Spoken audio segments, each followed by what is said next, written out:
கீழமை நீதிமன்றங்களில் 1/2/2025 பின் அனைத்து வழக்குகளும் மின்னணு முறையிலேயே தாக்கல் செய்ய வேண்டும் என்று சென்னை உயர்நீதிமன்றம் ஒரு சுற்றறிக்கையை அனுப்பியுள்ளது. அந்த வழியிலே மின்னணு முறையிலே வழக்கு தாக்கல் செய்வதில் பல்வேறு விதமான இடையூறுகள் இருக்கிறது. அது உடனடியாக சரி செய்யப்படாமல் கட்டாயமாக 1/2/2025 இ-ஃபைல் முறையில்தான் வழக்குகள் தாக்கல் செய்ய வேண்டும் என்று கூறியுள்ளதை ஜாக் ஆனது ஏற்றுக்கொள்வதில்லை. அடிப்படை வசதிகள் எதுவும் இல்லை. அது மட்டும் இல்லாமல் நீதிமன்ற பணியாளர்கள் இல்லை. இப்படி எதுவுமே இல்லாமல் உடனடியாக கட்டாயமாக இ-ஃபைலில் வழக்குகள் தாக்கல் செய்ய வேண்டும் என்று சொன்னதை ஜாக் ஏற்றுக்கொள்ளாத காரணத்தினால் பல்வேறு முறை நாங்கள் சென்னை உயர்நீதிமன்ற நீதியரசர்கள், ரெஜிஸ்ட்ரார் ஐடி மற்றும் தலைமை நீதிபதி ஆகியோரை சந்தித்து எங்களுடைய கோரிக்கைகளை வைத்தோம். ஆனால் எந்த கோரிக்கையும் அவர்கள் ஏற்றுக்கொள்ளவில்லை. அப்படிப்பட்ட சூழ்நிலையிலே நாங்கள் இந்த கட்டாய இ-ஃபைலிங் வேண்டாம் என்று ஒரு நிலையிலே ஆர்ப்பாட்டம் மற்றும் உண்ணாநிலை போராட்டம், மனித சங்கிலி போராட்டம், இப்படி பல்வேறு போராட்டங்களை நடத்தினோம். அதற்கு பின்னிட்டு சென்னை உயர்நீதிமன்றத்திலிருந்து எந்த விதமான தகவல்களுக்கு வராத காரணத்தினால் நாங்கள்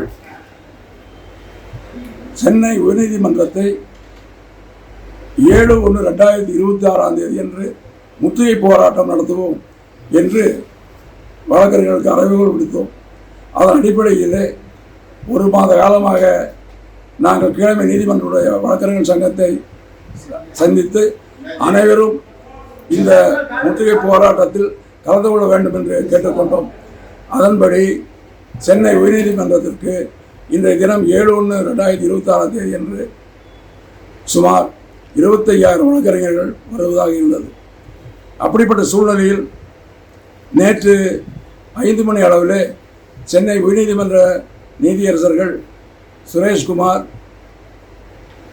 முருகப்பன் மற்றும் ராமமூர்த்தி ஆகிய நீதியரசர்கள் எங்களை சந்திப்பதற்காக ஒரு கூட்டம் ஏற்படுத்தியிருந்தார்கள்.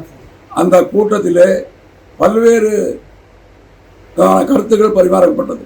அந்த கூட்டத்திற்கு ஃபெடரேஷன் தலைவர் மாரப்பன் அவர்களும், பார் கவுன்சில் தலைவர் மற்றும் பிரபாகரன், அகில இந்திய பார் கவுன்சில் துணைத் தலைவர் அவர்களெல்லாம் கலந்து கொண்டார்கள்.